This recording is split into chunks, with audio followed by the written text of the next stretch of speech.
नमस्कार दोस्तों, स्वागत है आपका बुक बाइट्स यूट्यूब चैनल में, जहां हम आपके लिए लाते हैं दुनिया की बेहतरीन किताबों की रोचक और प्रभावशाली समरी, वो भी हिंदी में।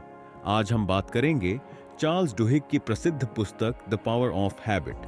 आदतों की वैज्ञानिक प्रक्रिया और उनके हमारे जीवन, व्यवसाय और समाज पर प्रभाव को समझाने का प्रयास करती है। तो चलिए शुरू करते हैं। इस पुस्तक का मुख्य उद्देश्य यह बताना है कि कैसे आदतें बनती हैं, कैसे वे हमारे व्यवहार को नियंत्रित करती हैं और कैसे हम उन्हें बदल सकते हैं। भाग 1, आदतों का विज्ञान, आदत का चक्र, द हैबिट लूप। डुहिग बताते हैं कि आदतें 3 मुख्य भागों में विभाजित होती हैं। क्यों? यह वह ट्रिगर है जो किसी आदत को सक्रिय करता है। उदाहरण के लिए, सुबह उठते ही चाय पीने की इच्छा। रूटीन, क्यू के बाद किया जाने वाला कार्य, यह आदत का मुख्य हिस्सा है, जैसे चाय बनाना और पीना। इनाम, रिवॉर्ड, आदत पूरी होने के बाद मिलने वाला संतोष या लाभ, जैसे चाय पीने से स्फूर्ति का अनुभव। यह आदत चक्र हमारे मस्तिष्क में बार बार दोहराने से मजबूत हो जाता है और समय के साथ यह स्वचालित हो जाता है। आदतों का मस्तिष्क में काम करना पुस्तक में बताया गया है कि हमारा मस्तिष्क ऊर्जा बचाने के लिए आदतों का उपयोग करता है। जब कोई कार्य आदत बन जाता है तो मस्तिष्क उसे करने में कम ऊर्जा खर्च करता है।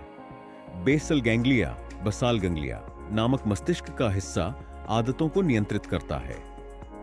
भाग 2, व्यक्तिगत आदतें कैसे बदलें। डुहिग का कहना है कि आदत को पूरी तरह खत्म करना कठिन है, लेकिन इसे बदला जा सकता है। इसके लिए उन्होंने golden rule of habit change प्रस्तुत किया है। क्यू और इनाम को वही रखें, लेकिन रूटीन को बदल दें। उदाहरण के लिए, अगर किसी को तनाव में धूम्रपान करने की आदत है, तो तनाव क्यू और तनाव मुक्ति इनाम को रखते हुए धूम्रपान रूटीन की जगह कोई और सकारात्मक कार्य जैसे टहलना अपना सकते हैं। केस्टोन आदतें, कीस्टोन हैबिट्स। पुस्तक में केस्टोन आदतों का जिक्र किया गया है, जो ऐसी आदतें होती हैं जो अन्य क्षेत्रों में सकारात्मक बदलाव लाती हैं। उदाहरण, नियमित व्यायाम करना।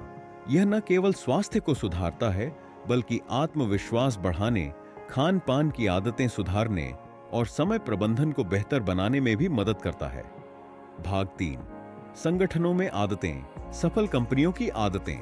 डुहिग ने अल्कोआ नामक एक कंपनी का उदाहरण दिया, जिसने अपनी प्राथमिकता वर्क प्लेस सेफ्टी को बनाया। यह केस्टोन आदत के रूप में काम करती थी, जिससे उत्पादकता और लाभ में भी सुधार हुआ। उपभोक्ता व्यवहार को समझना। कंपनियां उपभोक्ताओं की आदतों को समझकर अपने उत्पादों को सफल बनाती हैं।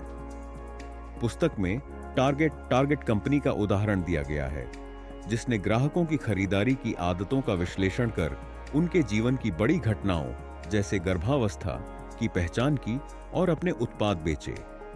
भाग 4, समाज में आदतें, सामाजिक आंदोलन। डुहिग बताते हैं कि सामाजिक आंदोलनों की सफलता भी आदतों पर निर्भर करती है। उन्होंने मार्टिन लूथर किंग जूनियर और सिविल राइट्स मूवमेंट का उदाहरण दिया, जिसमें व्यक्तिगत, सामुदायिक और सामाजिक आदतों का मिला-जुला प्रभाव था। इच्छा शक्ति, विल पावर की भूमिका। इच्छा शक्ति एक महत्वपूर्ण आदत है जो हमारे जीवन के अन्य हिस्सों को भी प्रभावित करती है। डुहिग ने रिसर्च का हवाला दिया है, जिसमें पाया गया कि इच्छा शक्ति को मजबूत किया जा सकता है और यह सफलता के लिए बेहद जरूरी है। निष्कर्ष, द पावर ऑफ हैबिट यह सिखाती है कि आदतें हमारे जीवन की अदृश्य ताकत हैं। उन्हें पहचानकर और बदलकर हम अपनी जिंदगी, व्यवसाय और समाज में बड़ा बदलाव ला सकते हैं। पुस्तक का मुख्य संदेश यह है कि कोई भी आदत बदली जा सकती है, बशर्ते हमें इसका चक्र और इसे बदलने की प्रक्रिया समझ में आ जाए। तो दोस्तों, अगर आपको यह वीडियो पसंद आई हो तो इसे लाइक और शेयर करना ना भूलें। और अगर आप हमें नए अपडेट्स के लिए फॉलो करना चाहते हैं तो चैनल को सब्सक्राइब करें और बेल आइकन दबाएं। फिर मिलेंगे एक नई किताब के साथ एक नए सफर पर।